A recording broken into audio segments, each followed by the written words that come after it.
Hi guys, எல்லாம் எப்படி இருக்கீங்க?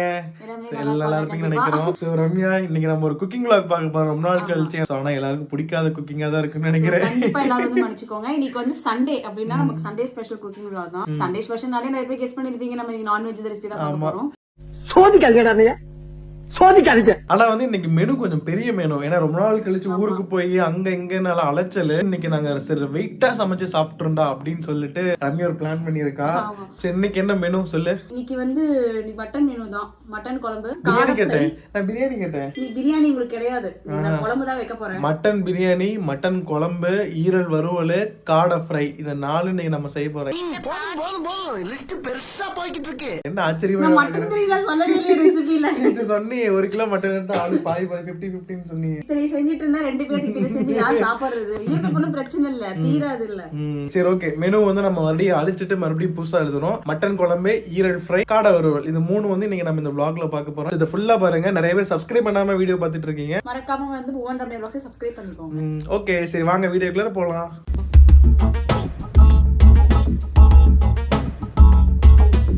ரம்யா, ரொம்ப நாளா நம்ம ஹவுஸ் டூர் கேட்டுட்டே இருக்கிறாங்க. கண்டிப்பா நாங்க போடுவோம். கூடிய விரைவில் நாங்க அந்த வீடியோ போடுவோம். ஓகே கம்ப்ளீட் ஹவுஸ் டூர் நாங்க போடுவோம். இந்த இடம் ஞாபகம் இருக்குங்களா? ஃப்ளட்ல காட்டுனேன். எப்படி இருந்த ஏரியா எப்படி இருக்கு? இந்த வீட்டுக்குள்ள தண்ணியே வரல. நிறைய பேர் கேட்டுட்டே இருந்தீங்க வீட்டுக்குள்ள தண்ணி வந்துச்சான்னு. கீழே 2 வீடு இருக்கு, உள்ள தண்ணி வரல. உள்ள போகல. கரெக்டா பாத்தீங்கன்னா இந்த படியோட எட்ஜ் வரைக்கும் இருந்தது. கரெக்டா இது வரைக்கும் நின்னுச்சு. நான் உள்ளர போகல. அந்த அளவுக்கு சேஃப்டி தான், பரவாயில்ல. ஆனா ரோடு ஃபுல்லா சரி டேமேஜிங்க. சரி கிளம்புவோம். ரம்யாக்காக வாங்கின வண்டி நீங்க மட்டும் தான் யூஸ் பண்ணிட்டு இருக்கீங்க. நீ ஓட்டவே மாட்டேங்கிறேன். வெளியில போற வேலையே எனக்கு இல்ல. வெளிய போற வேலை இருந்தா கண்டிப்பா நான் ஓட்டுவேன். இதனால பாதிக்கப்பட்டது யாரு தெரியுங்களா? என் பழைய வண்டி தான். ஒரு நாள் கூட நான் தொடர்றதே கிடையாது. ஃபுல்லா ஸ்கூட்டிவே தான் எடுத்துட்டு இருக்கேன். பள்ளிக்கரணை இந்த லைன்ல வந்து பாத்தீங்கன்னா ஃபுல்லாவே நமக்கு மட்டன் கடை தான் இருக்கும். இதுதான் நம்மளோட ரெகுலர் கடை. 15 minutes later. கறி கடைக்கு போயிட்டு வர கேப்ல நம்ம மெனு ஃபுல்லாவே நாங்க மாத்திட்டோம். ஏன்னா போனதான் நமக்கு ஒரு ஐடியா கிடைக்கும். நீங்க சொன்ன மெனு தான் கன்ஃபார்ம் பண்ணியாச்சு. சோ என்ன மெனுனா, ஆசைப்பட்டு எனக்கு பிரியாணி வேணும்னு சொல்லி அவர் கேட்டுட்டாரு. எனக்கு வந்து மனசு கேட்கல. மட்டன் பிரியாணி சாப்பிட்டே ரொம்ப நாள் ஆச்சு. அதான் சரி அப்படின்னு நம்ம மட்டன் பிரியாணி செஞ்சுட்டு எனக்கு பிடிச்ச மாதிரி ஈரல் கொஞ்சம் வாங்கியிருக்கோம். ஒரு லைட்டா செமி கிரேவி மாதிரி பண்ணிட்டு மட்டன் பிரியாணி பிளஸ் காடை ஃப்ரை. அப்புறம் நாங்க நெக்ஸ்ட் வீக் செய்யறதுக்கு கருவாடு ஒரு 1/2 kg வாங்கி வந்துட்டோம். இங்கெல்லாம் வந்து 1/2 kg 1/4 கிலோ அந்த மாதிரி தான் கொடுப்பாங்க. கருவாடு ஒண்ணு கெட்டு போற பொருள் கிடையாது. வாங்கி வச்சுட்டு அது பாட்டுக்கு இருக்கும். ஒரு நாள் நாங்க இதோட ரெசிபி நாங்க கண்டிப்பா நாங்க போடுவோம். இது நாங்க நடுவுல ஒரு நாள் செய்யும்போது நாங்க சரி ஓகே நம்ம சமையல் ஆரம்பிக்கலாம். இங்க நீட்டா மட்டனை கழுவி வச்சாச்சு. அப்புறம் இங்க காடையும் கழுவி வச்சாச்சு. நீ என்ன ரம்யா இந்த ஒர்க் பண்ணிட்டு இருக்க? இஞ்சி பூண்டு பேஸ்ட் ரெடி பண்ணிட்டு இருக்கேன் ஃபர்ஸ்ட். ஏன்னா இது ரெடி பண்ணாதான் எல்லாமே நம்ம செய்ய முடியும். நம்ம எப்பவுமே வந்து ஸ்டாக் வச்சுப்போம். ஆமா ஸ்டாக் வச்சுப்போம். நிறைய அரைச்சு ஃப்ரிட்ஜ்ல வச்சுப்போம். ஏன்னா இது அப்பப்ப நம்ம அரைச்சிட்டு இருக்கணும்னா டைம் ஆகும். டக்கு டக்குன்னு வேலை முடிக்க முடியாது. நம்ம அரைச்சு ஃப்ரிட்ஜ்ல வச்சிட்டோம் அப்படின்னா எப்படியும் ஒரு 2 வாரத்துக்கு நம்ம யூஸ் பண்ணணும். ஃபர்ஸ்ட் நம்ம வந்து என்ன பண்றோம் அப்படின்னா, நான் வந்து ஈரலையும் கறியும் ஒட்டுக்கா மிக்ஸ் பண்ணிட்டேன். எதுக்கு அப்படின்னா ஃபர்ஸ்ட் நம்ம ஒட்டுக்கா வேக வச்சிடலாம். வேக வச்சுட்டு நம்ம அதுக்கப்புறம் பிரியாணிக்கு கொஞ்சம் வறுவலுக்கு கொஞ்சம் நம்ம அப்படியே டிவைட் பண்ணிக்கலாம். இப்போ வந்து ஃபர்ஸ்ட் நான் கறி போட்டுக்கிட்டேன். அப்புறம் 1 டம்ளர் தண்ணி ஊற்றிக்கலாம். கறி வந்து நமக்கு இப்படி முழுகிற அளவுக்கு இருந்தா கூட போதும். ஸோ இது இப்படி நம்ம வச்சுட்டோம்னா இதுல இருந்தே வந்து பிரியாணிக்கும் எடுத்துக்கலாம், வறுவலுக்கும் எடுத்துக்கலாம். ஏன்னா மெயினா வந்து கறி வேக வச்சு எடுத்துக்கணும். நான் வந்து 1 ஸ்பூன் அளவுக்கு நான் இஞ்சி பூண்டு பேஸ்ட் வந்து நான் அதில் போட்டுக்கிறேன். அப்புறம் லைட்டாக வந்து நான் ஒரு 1/4 ஸ்பூன் அளவு தான் போடுறேன். நிறைய போடக்கூடாது. நம்ம லைட்டாக போட்டுக்கணும். எதுக்குனால ஒரு ஆன்டிபயோட்டிக் சொல்லுவாங்க. ஸோ அதுக்காக லைட்டாக போட்டுக்கலாம். கொஞ்சமாக நம்ம கல்லுப்பு, இந்த அளவுக்கு நான் கல்லுப்பு போட்டுக்கிறேன். இப்போ நம்ம நல்லா இப்படி மிக்ஸ் பண்ணி விட்டுக்கலாம். கறி கொதிக்கிறப்பயே மிக்ஸ் ஆயிக்காதா? மிக்ஸ் பண்ணி விட்டா நமக்கு கொஞ்சம் அது ஒரு சாட்டிஸ்ஃபேக்ஷன். விளையாட்டு தான். ஓகே நம்ம நல்லா மிக்ஸ் பண்ணி விட்டாச்சு. இப்போ இதை நம்ம அப்படியே விசில் போட்டுக்க வேண்டியதான். நான் ஒரு 5 விசில் நான் விட்டுக்கிறேன். ஓகே 5 விசில் கறி வெந்துருமா? வெந்துரும். ஏன்னா அது ஆடு பொறுத்து இருக்கு. ரொம்ப குட்டி ஆடு அப்படின்னா கம்மி விசில் இருந்தா போதும். பெரிய ஆடு போட்டாங்கன்னா நிறைய விசில் நம்ம விடணும். அது நமக்கு தான், நம்ம கால்குலேஷன் நமக்கு தான் நமக்கு தெரியும். எடுத்து பார்ப்போம். கேஸ் வேகலன்னா மட்டும் திறந்து போதும் 2 விசில் விட்டுக்கலாம். அது நம்ம பெரிய இஷ்யூ இல்ல. கறி வேகிற டைம்ல நான் என்ன பண்ண போறேன்னா பிரியாணி தேவையானதெல்லாம் ரெடி பண்ணி வச்சுட்டு போனேன். ஏன்னா நம்ம ரெடிமேட் மசாலா எதுவுமே நான் போட போறது இல்ல. எல்லாமே நானா அரைச்ச மசாலா தான் போடுவேன். ஸோ என்னென்ன போடுறோன்றது பாத்துக்கலாம். இப்போ வந்து நான் 1/2 கிலோ கறிக்கு வந்து 1/2 ஸ்பூன் வந்து கொத்தமல்லி, 2 வரமிளகா, இதுல வந்து ஜாதி பத்திரி வந்து நான் இதுல கொஞ்சமா தான் போட போறேன். ஏன்னா அது நிறைய போட்டா ஒரு மாதிரி கசக்கும். நான் இந்த அளவுக்கு மட்டும் நான் போட்டுக்கிறேன். 2 சின்ன துண்டு வந்து நான் பட்டை போட்டுக்கிறேன். கல்பாசி வந்து நான் இந்த அளவு சேர்த்திக்கிறேன். போட்டுக்கலாம். இது வந்து ஜாதிக்காய். இது வந்து நான் உடச்சி இந்த அளவு தான் நான் சேர்த்துருக்கேன். நிறைய போடக்கூடாது, ரொம்ப கம்மியாக தான் போடணும். பெப்பர் வந்து ஒரு 1/4 ஸ்பூன் அளவுக்கு நான் போட்டிருக்கேன். சோம்பு வந்து ஒரு 1/4 ஸ்பூன் அளவுக்கு நான் சோம்பு போட்டிருக்கேன். ஒரு 5 லவங்கம் போட்டுக்கலாம். அரைக்க வேண்டிய மசாலா வந்து இவ்வளவுதான். இதெல்லாம் எனக்கே போதும் ஆயிருச்சு. இதெல்லாம் நம்ம அரைச்சு போடணும். இது போக இன்னும் நம்ம முழுசா போடக்கூடிய அந்த சில பல விஷயங்கள் நம்ம போடுவோம். நான் போடுறப்ப நான் காட்டுறேன். அது முழுசா போட்டாதான் பிரியாணி மாதிரி தெரியும். சோ இந்த மசாலா நம்ம அரைச்சு எடுத்துக்கலாம். நீ மாஸ்டர் செஃப்கே போலாம், அந்த அளவுக்கு டஃப் கொடுப்ப போலியே. இப்ப நம்ம எடுத்தது எல்லாமே அரைக்கிறதுக்காக அரைச்சுக்கிட்டு காட்டலாம். இது வந்து நம்ம ஃபுல்லா அரைச்சு எடுத்துக்கிட்டாச்சு. இதை நம்ம அரைச்சதுமே ரொம்ப நேரம் ஓப்பன் பண்ணி வைக்கக்கூடாது. ஓப்பன் பண்ணா வாசம் போயிடும். நான் லைட்டா மூடி வச்சேன். செய்யும் போது ஓப்பன் பண்ணிக்கலாம். இதெல்லாம் ட்ரிக்ஸா? ஆமா, அது வாசம் போயிடுச்சுன்னா நமக்கு அது டேஸ்ட் நமக்கு மாறிடும். அந்த வாசம் போக கூடாது. டக்குன்னு மூடி வச்சிடலாம். நம்ம பிரியாணி செய்யறப்ப நம்ம அதை போட்டுக்கலாம். சரி, கறி ரெடி ஆயிடுச்சு. திறந்து பார்த்துடலாம். நல்லா ஆஹா, நல்லா சூப்பு தண்ணி மிதக்க மிதக்க சூப்பரா கறி நல்லா வெந்துருச்சு. அடுத்து ஆரம்பிப்போம். சீக்கிரம், எனக்கு டெம்டிங் ஆகுது. எனக்கு இது வேக வேக வேக அப்படியே பசி எடுக்குது. அதான் பிரியாணிக்கு எல்லாமே ரெடி பண்ணியாச்சு. நம்ம டக்கு டக்குன்னு போட்டு அப்படியே செய்யறதுதான். ஜஸ்ட் ஒரு 10 மினிட்ஸ் வரைக்கும் தான். ஆமா, நீ சொன்ன மாதிரி நீ மூடி வச்சிட்டேன். வாசம் வெளியில போயிடும். ஏன்னா நானே பாதி மோப்பம் பிடிச்சிட்டேன். இதுதான் மீதி மோப்பத்தை மெயின்டைன் பண்ண முடியல. ஸோ மூடி வச்சு அடுத்து ஆரம்பிக்கலாம். வாங்க செஃப். வந்து கறி நமக்கு நல்லா வெந்துருச்சு. நம்ம இதுலயே பிரியாணிக்கு கொஞ்சம் தனியா வந்து மட்டன் சுக்கா சேர்க்கணும். அதுக்கு தனியா நம்ம செய்யறதுனால தனியா செப்பரேட் பண்ணி எடுத்துக்கிட்டேன். ஈரலும் கறியும் கலந்து நான் கொஞ்சமா ஒரு கப் அளவுக்கு நான் எடுத்துருக்கேன். அப்புறம் இதுக்கு வந்து செய்யறதுக்காக நான் ஒரு அரை டம்ளர் அளவுக்கு சூப் தண்ணி எடுத்திருக்கேன். ஸோ ரிமைனிங் கறி சூப் எல்லாமே வந்து நம்ம பிரியாணிக்கு தனியாக எடுத்து வச்சிட்டோம். பிரியாணிக்கு வந்து ஒரு 3/4வாசியும் ஒரு 1/4வாசி கறியும் எடுத்து வச்சிட்டோம். இப்போ பிரியாணி ஆரம்பிப்போம். ஆரம்பிக்கலாம். பிரியாணினாலே கொஞ்சமா நம்ம நெய் போட்டு செஞ்சாதான் டேஸ்ட் செம்மையா இருக்கும். நமக்கு எப்பவுமே நெய் கொஞ்சம் போட்டுக்கலாம். 2 டேபிள் ஸ்பூன் அளவுக்கு நான் நெய் போட்டுருக்கேன். நிறைய ஊத்திராதீங்க. நிறைய ஊத்துனீங்கன்னா உங்களுக்கு பிரியாணி ஃபுல்லா நெய் ஃப்ளேவர் வந்துரும். மசாலா ஃப்ளேவர் தெரியாது. கொஞ்சம் நம்ம ஆயில் கொஞ்சமா ஊத்திக்கலாம். பாதி ஊத்தணும் அப்படின்னா டேஸ்ட் நமக்கு நல்லா இருக்கும். எண்ணெய் கொஞ்சமா ஊத்திக்கலாம். சன்ஃப்ளவர் ஆயில் தான் நான் கொஞ்சம் ஊத்துறேன். ஏன்னா பிரியாணிக்கு நம்ம கடலை எண்ணெய் நல்லெண்ணெய் யூஸ் பண்ணா அந்த ஃப்ளேவர் ஸ்மெல் நமக்கு வரும். அதனால சன்ஃப்ளவர் ஆயில் தான் யூஸ் பண்ணிக்கிறேன். ஒரு 3 பிரியாணி இலை நான் போட்டுக்கிறேன். அன்னாச்சி பூ ஒரு 3 அன்னாச்சி பூவு, அப்புறம் மராட்டி மொக்கு ஒரு 3 மராட்டி மொக்கு. இதுதான் நான் முழுசா சேர்க்கிறேன்னு சொன்ன பொருள் தான் இது. இந்த கலர் வந்து லைட்டா செவந்ததுக்கு அப்புறம் நம்ம ஒரு பெரிய வெங்காயம் கட் பண்ண பெரிய வெங்காயத்தை நம்ம போட்டுக்கலாம். பெரிய சைஸா இருக்கிறதுனால ஒரு வெங்காயம் மட்டும் நான் போட்டிருக்கேன். மீடியம் சைஸா இருந்தா நீங்க 2 போட்டுக்கலாம். வெங்காயம் போட்டதுமே நம்ம இஞ்சி பூண்டு பேஸ்ட் வந்து நான் ஒரு அரை ஸ்பூன் தான் நான் போட்டிருக்கேன். ஏன்னா நம்ம ஆல்ரெடி வேக வைக்கும் போது நம்ம போட்டோம்னா நான் ஒரு அரை ஸ்பூன் மட்டும் நான் போட்டிருக்கேன்.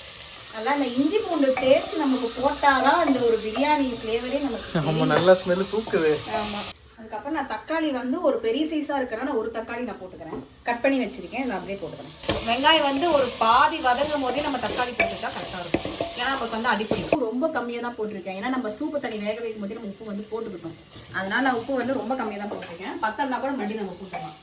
மஞ்சத்தூள் வந்து நான் 1/4 ஸ்பூன் விட ரொம்ப கம்மியாவே நான் எடுத்திருக்கேன். மிளகாய் தூள் வந்து நான் ஒரு 1/4 ஸ்பூன் அளவுக்கு போட்டிருக்கேன். ஏன்னா நம்ம வரமிளகா போட்டிருக்கோம், நம்ம கம்மியாக தான் போடணும். காஷ்மீர் வந்து நான் ஒரு 1/2 டீஸ்பூன் நான் போட்டிருக்கேன். இது வந்து கலருக்கு தான். இது வந்து காரம் கம்மியாக தான் இருக்கும். மோஸ்ட்லி வந்து அந்த கலருக்காக அந்த கேசரி பவுடர்லாம் சேர்த்ததுக்கு பதிலாக காஷ்மீரி போட்டிங்கன்னா உங்களுக்கு உடம்புக்கும் நல்லது, கலரும் நல்லா கிடைக்கும். கெடுதல் நமக்கு வராது. ஒரு சில ஜிலேபி பவுடர் போடுவாங்க, கலர் நமக்கு ரெட் கலர்ல வேணும் அப்படின்ட்டு. ஜிலேபி பவுடருக்கு பதிலாக நம்ம இது கொஞ்சம் மிளகாத்தூளே நீங்க போடாம காஷ்மீர் போட்டுட்டீங்கன்னாவே போதும். நம்ம கலர் வந்து நல்லா கொடுத்துரும். இதே பாருங்க, போட்டதுமே கலர் நமக்கு நல்லா மாறிடுச்சு. இது வந்து நம்ம இந்த ஃபர்ஸ்டே நம்ம ரெடி பண்ணி வச்சிருந்த மசாலா நம்ம போட்டுக்கலாம். இப்போ இதை ஃபுல்லாவே நம்ம போட்டுக்கலாம். அந்த வாசமே நல்லா இருக்கும். இப்போதான் இந்த பிரியாணியோட ஃப்ளேவர் மசாலா ஸ்மெல்லு தூக்குது. ஆமா, இந்த டைம்ல தான் இந்த ரெடிமேட் மசாலா எல்லாம் போடுவாங்க. அதே அந்த ரெடிமேட் மசாலா வாங்குறதுக்கு நம்ம வீட்லயே நம்ம அரைச்சி போட்டுட்டா நமக்கு நல்லா இருக்கும். டேஸ்ட்டுமே நமக்கு அப்படியே அந்த ஃப்ரெஷ்ஷாவே இருக்கும். நல்லா பார்க்கும் போதே நல்லா கலர்ஃபுல்லா இருக்கு. இது வந்து நம்ம மசாலா வந்து அந்த பச்சை வாசம் போற வரைக்கும் நம்ம வதக்கினா போதும். மசாலா வந்து நமக்கு பச்சை வாசம்லாம் போயிடுச்சு. இந்த டைம்ல நம்ம வந்து கறி போட்டுக்கலாம். மட்டன் வந்து நான் ஒரு 1/2 kg எடுத்திருக்கேன். அந்த 1/2 kg மட்டன் மட்டும் நம்ம போட்டுக்கலாம். தண்ணியில நான் ஃபில்டர் பண்ணி தான் போடுறேன். போட்டு கலக்கும் போதே வரும் பாருங்க ஒரு வாசம். இதுவே நல்ல ஒரு மட்டன் சுக்கா மாதிரி தான் இருக்கு. ஆமா, இது வந்து நல்லா மசாலாவும் இந்த மட்டன் பீஸும் நமக்கு நல்லா அப்படியே ஒண்ணா வரணும். அது வரைக்கும் கலந்து விட்டா போதும். அப்பதான் அந்த எசன்ஸ், இந்த பிரியாணியோட எசன்ஸ் வந்து அந்த மட்டனுக்குள்ள அப்படியே அந்த ஃப்ளேவர் இறங்கும். கறி வந்து இப்போ நம்ம மசாலாவோட நல்லா பிரட்டியாச்சு. இப்போ வந்து நான் தயிர் ஒரு 2 ஸ்பூன் போட்டுக்கிறேன். நம்ம தக்காளி வந்து ஒரு தக்காளி தான் போட்டோம், அதனால நமக்கு புளிப்பு கம்மியாக தான் இருக்கும். அதனால நம்ம தயிரும் கடைசியில் லெமன் போடுறதுனால நமக்கு தக்காளி ஒரு தக்காளி தான் நம்ம போட்டுருக்கோம். தயிர் போட்டோம் அப்படின்னா நமக்கு அந்த டேஸ்ட் வந்து தூக்கி கொடுக்கும். அதுக்கு தான் அந்த தயிர். இதுக்கப்புறம் என்ன பண்ணணும்னா நம்ம தண்ணி ஊத்திக்கலாம். பிரியாணிக்கு வந்து நம்ம வந்து ரைஸ் வந்து 1/2 hour முன்னாடி வந்து எப்பயுமே அரிசி ஊற வச்சிருங்க. அப்பதான் வந்து அரிசி போட்டீங்கன்னா நல்லா அப்படியே நல்லா உதிரியே கிடைக்கும். முக்கியமா வந்து மட்டன் பிரியாணிக்கு வந்து ஜீரக சம்பா ரைஸ் தான் ஊற வச்சிருக்கிறோம். மட்டன் பிரியாணினாலே நீங்க ஜீரக சம்பா ரைஸ்ல வந்து ட்ரை பண்ணி பாருங்க, அல்டிமேட்டா இருக்கும். ஒரு சிலருக்கு வந்து ஜீரக சம்பா பிடிக்காது, பட் இதுல ட்ரை பண்ணி பாருங்க, செமையா இருக்கும். அப்ப வந்து 1.5 டம்ளர் அரிசி வந்து எடுத்து ஒரு 1/2 மணி நேரம் முடிய ஊற வச்சுட்டோம். 1.5 டம்ளர் அரிசிங்கிறதுனால 2.5 டம்ளர் ஊத்தினா போதும். ஸோ 2.5 டம்ளர் தண்ணி வந்து ஊத்திக்கலாம். ஏன்னா வந்து தக்காளி அதெல்லாம் வந்து அதுலயும் கொஞ்சம் எசன்ஸ் இறங்கும். நீங்க வந்து ஈக்குவலா 2 ஊத்தினே வச்சுக்கோங்களேன் ஒரு மாதிரி கொலக்கொலன்னு போயிடும். ஆல்ரெடி வந்து நம்ம வந்து சூப் வந்து வச்சுட்டோம். இப்போ வந்து நான் சொன்ன மாதிரி 2 டம்ளர் தண்ணிங்களா, ஸோ வந்து சூப் எவ்வளவு இருக்குன்னு சொல்லி அளந்து ஊத்திக்கலாம். ரிமைனிங் பத்தாததுக்கு தண்ணி எடுத்து ஊத்திக்கலாம். சூப் வந்து நான் இந்த டம்ளரில் தான் 1 டம்ளர் நான் ரைஸ் போட்டேன். அதே டம்ளரில் நான் 1.25 டம்ளர் நான் சூப் தனியாக ஊற்றிக்கிறேன். நார்மல் தண்ணியோட நமக்கு சூப் தனியாக போட்டுக்கிட்டோம்னா நம்ம டேஸ்ட் நல்லா இருக்கும். இப்போ நமக்கு சூப்பே பார்த்தீங்கன்னா 2 டம்ளர் வந்துருச்சு. கரெக்டாக 2.5 வந்திருக்கும். நம்ம சுக்காவுக்கு ஆஃப் எடுத்து வச்சதுனால இதாக போச்சு. பேலன்ஸ் பத்தாததுக்கு தண்ணி ஊற்றிக்கலாம். தண்ணி ஊற்றிக்கிட்டோம். நாங்கள் சொன்ன மெஷர்மெண்ட்டில் ஊற்றி பாருங்க, சாப்பாடு நல்லா உதிரி உதிரியாக சூப்பராக வரும். வந்து தண்ணி ஊற்றியாச்சு, நம்ம புதினா போட்டுக்கலாம். வந்து புதினா எப்பயுமே லாஸ்ட்டாக தான் போடுவேன், ஏன்னா அப்போ தான் அந்த வாசம் வந்து அப்படியே இருக்கும். ஸோ மசாலா கொஞ்சம் தான் கொதிக்கிற வரைக்கும் வெயிட் பண்ணணும். இப்போ நல்லா கொதிச்சிருச்சு. ஸோ இந்த டைமில் நம்ம வந்து அரிசி போட்டுக்கலாம். சீரக சம்பா ரைஸ் தான் எடுத்துருக்கோம். ஏன்னா மட்டன் பிரியாணினாலே இந்த சீரக சம்பாவில் செஞ்சிங்கனாலே டேஸ்ட் நல்லா இருக்கும். இது சிக்கன் பிரியாணிக்கு செஞ்சால் செட் ஆகாது, மட்டனுக்கு தான் செட் ஆகும். ட்ரை பண்ணி பாருங்க. ஒரு சில சீரக சம்பா வந்து நல்லா இல்லை பிடிக்கலன்னு ட்ரை பண்ணி பாருங்க, நல்லா இருக்கும். இது நமக்கு பிரச்சனை இல்லை, நம்ம எப்படி வேணாலும் கிளறிக்கலாம். ஏன்னா அரிசி உடையவே உடையாது, ஏன்னா ஆல்ரெடி உடஞ்சி போன அரிசி மாதிரி தான் இருக்கும். ஆமா, பாஸ்மதி ரைஸ் தான் வந்து பார்த்து கிளறணும். இது அப்படிலாம் நம்ம அவசியமே இல்லை, நல்லா கிளறலாம். அரிசி போட்டாச்சு. போட்டதுக்கு அப்புறம் நான் லெமன் வந்து லைட்டா தான் புளிய போறேன், ரொம்ப போடக்கூடாது, லைட்டா புளிஞ்சிக்கலாம். இது எதற்காக? இதுக்குன்னா அரிசி ஒட்டாம வரும், அப்புறம் டேஸ்ட்டும் நமக்கு நல்லா இருக்கும். லைட்டா அந்த புளிப்பு டேஸ்ட் நமக்கு வரும். அதனால நம்ம தக்காளி வந்து கம்மியா போட்டுருக்கோம். தக்காளி நம்ம 3 தக்காளி போட்டோம்னா நம்ம லெமன் தயிர் போடக்கூடாது. போட்டு நல்லா மிக்ஸ் பண்ணி விட்டுற வேண்டியதான். இதனால என்ன பண்ணணும்னா சாப்பாடும் தண்ணி நமக்கு ஒன்றா, ஒரு சாப்பாடு வந்து அரை வேக்காட்டில் இருக்கும் போதே நம்ம க்ளோஸ் பண்ணிடணும். இப்பயே நம்ம க்ளோஸ் பண்ணிட்டோம்னா அரிசி வந்து குறைஞ்சு போயிடும். அப்படின்னா சாப்பாடு வந்து நமக்கு பாதி வரைக்கும் வெந்துருச்சு. இது எப்படி பார்க்கணும்னா நமக்கு ரைஸும் தண்ணி வந்து ஒன்றா மிக்ஸ் ஆகிருக்கும். இப்போ இந்த ட்ரெயின்ல நம்ம மூடி வச்சிடலாம். விசில் போட்டு ஒரு 10 நிமிஷம் சிம்மில் வைக்கணும். விசில் நம்ம விடக்கூடாது, சிம்மிலே வச்சு நம்ம அந்த ஆவியில வச்சோம்னா நமக்கு அடி பிடிக்காது. என்ன பண்றீங்க? பிரியாணினாலே நமக்கு முட்டை இல்லாம ஆட்டுக்கு என்னைக்கு முட்டை வச்சிருக்காங்க? நம்ம சாப்பிடுவோம், யார் சாப்பிட்டா என்ன? பிரியாணினாலே முட்டை இருந்தாதான் அது பார்க்க பிரியாணி காமிக்கும். சரி, 2 முட்டையை போட்டு பாயிலிங் பண்ணிடுவோம். அது ஒரு பக்கம் அப்படியே வெந்துக்கிட்டு இருக்கும். நம்ம அடுத்தது நம்ம சுக்கா செய்யற வேலையை பார்ப்போம். மட்டன் சுக்கா வந்து ரொம்ப ஈஸியான ஒரு ரெசிபி தான். ஒரு 10 மினிட்ஸ் போதும், நம்ம சீக்கிரமா செஞ்சிடலாம். எப்படி செய்யறதுன்னு நம்ம பார்க்கலாம். தாளிக்கிற பாத்திரத்தை வச்சிருக்கேன். நான் வந்து 1 ஸ்பூன் அளவு கொத்தமல்லி போட்டுக்கிறேன், 1/2 ஸ்பூன் அளவுக்கு மிளகு, ஒரு 1/4 ஸ்பூன் அளவுக்கு சீரகம், வரமிளகா வந்து 2 வரமிளகா வந்து கட் பண்ணி போட்டுக்கிறேன். இதை வந்து நம்ம அப்படியே ட்ரை ரோஸ்ட் பண்ணிக்கலாம். இந்த மெஷர்மெண்ட் வந்து நான் ஒரு 1/4 கிலோ கறி அளவுக்கு நான் போட்டுருக்கிறேன். ஒரு அளவுக்கு செவந்து வர அளவுக்கு வறுத்தா போதும். ஓரளவுக்கு நமக்கு செவந்துருச்சு. இந்த டைம் நம்ம ஆஃப் பண்ணிக்கலாம். இது அப்படியே கொஞ்ச நேரம் ஆறட்டும். நம்ம அதுக்குள்ள வந்து சுக்காக்கான ப்ராசஸ் நம்ம செய்ய ஆரம்பிச்சிடலாம். இது நம்ம லாஸ்ட்டாக தான் போடுவோம். நான் ஒரு எண்ணெய் சன்ஃப்ளவர் ஆயில் வந்து ஒரு 2 ஸ்பூன் நான் போட்டுக்கிறேன். அப்புறம் பட்டை வந்து ஒரு 2 சின்ன துண்டு பட்டை, அப்புறம் ஒரு வரமிளகா வந்து நான் கட் பண்ணி போட்டுக்கிறேன். அப்புறம் பிரியாணி இலை வந்து ஒரு பிரியாணி நான் கட் பண்ணி போட்டுக்கிறேன். சோம்பு வந்து ஒரு 1/4 டீஸ்பூன் அளவுக்கு நான் சோம்பு. இஞ்சி பூண்டு பேஸ்ட் வந்து நான் 1 ஸ்பூன் அளவுக்கு இஞ்சி பூண்டு பேஸ்ட் போட்டுக்கிறேன். நல்லா கலந்ததுக்கு அப்புறம் நான் வந்து ஒரு 1/2 கப் அளவு சின்ன வெங்காயம் கட் பண்ணி போட்டுக்கிறேன். ஒரு 20 வெங்காயம் இருக்கும், ஒரு 20 சின்ன வெங்காயம் அளவுக்கு இருக்கும். போட்டு நம்ம நல்லா மிக்ஸ் பண்ணிக்கலாம். இஞ்சி பூண்டு பேஸ்ட் போட்டாதான் அந்த ஒரு கறி குழம்புக்கு உண்டான ஒரு மரியாதையே நம்ம கொடுக்குற மாதிரி. இது வந்து இப்போ ஆறிடுச்சு. நம்ம இதை நல்லா அரைச்சி எடுத்துக்கலாம். ஸோ இது நல்லா அரைச்சாச்சு, வதங்கிடுச்சு. லைட்டாக வதங்கும் போது நம்ம மசாலாலாம் சேர்த்துக்கலாம். ஒரு 1/4 ஸ்பூன் அளவுக்கு நான் மஞ்சள் தூள் போட்டுக்கிறேன், ஒரு 1/4 ஸ்பூன் அளவுக்கு நான் மிளகாய் தூள் போட்டுக்கிறேன், அப்புறம் கொத்தமல்லி தூள் வந்து நான் ஒரு 1/2 டீஸ்பூன் போட்டுக்கிறேன். உப்பு வந்து தேவையான அளவு நம்ம போட்டுக்கலாம்.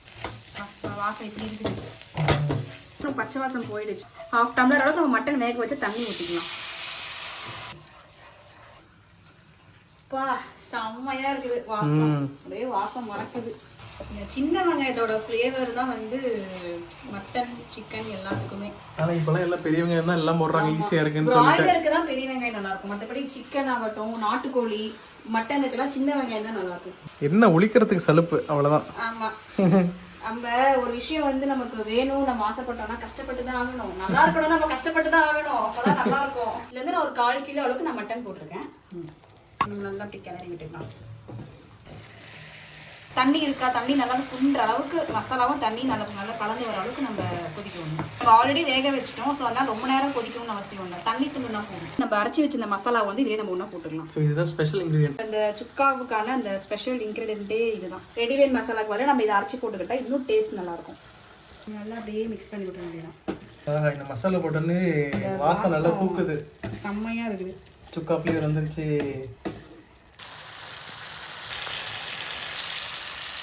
லைட்டாக கொத்தமல்லி போட்டு ஆஃப் பண்ணிடுவோம். அப்படியே ஃபைனலாக அப்படியே மலைச்சாறு மாதிரி இந்த கொத்தமல்லி பரப்பரன்னு தேடி விட்டா ரெடி. 3மே ரெடி. எவ்வளோ நேரம் ஆச்சு இதை செய்யறதுக்கு? 10 நிமிஷம். மட்டன் சுக்கா ரெடி ஆயிடுச்சு. நீங்களும் கண்டிப்பாக ட்ரை பண்ணி பார்த்துட்டு எப்படி இருக்குன்னு சொல்லி மறக்காம கமெண்ட் பண்ணுங்க. ஸோ பிரியாணி ஓப்பன் பண்ணிடலாம். ஆஹா, பர்ஃபெக்டாக இருக்குது தண்ணி, கலருமே கரெக்டாக இருக்குது. நம்ம என்ன வேணாலும் உடச்சிக்கலாம்ப்பா. ஏன்னா சீரக சம்பானா நமக்கு ஒன்றும் பிரச்சனையும் இல்லை. எக்கு. மட்டன் பிரியாணிக்கு எக்கு வச்சாலும் நம்ம ஆளுங்க தான். இங்க பாருங்க காம்போ எப்படி இருக்குன்ட்டு.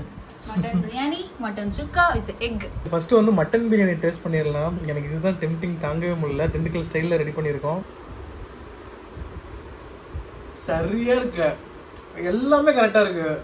கறி நல்லா வந்திருக்கு, காரம் கரெக்டாக இருக்கு. சாப்பாடு பாருங்களேன், நல்லா நல்லா உதிரி உதிரியாக இருக்கு, எங்கேயுமே ஒட்டவே இல்லை. சூப்பராக இருக்கு.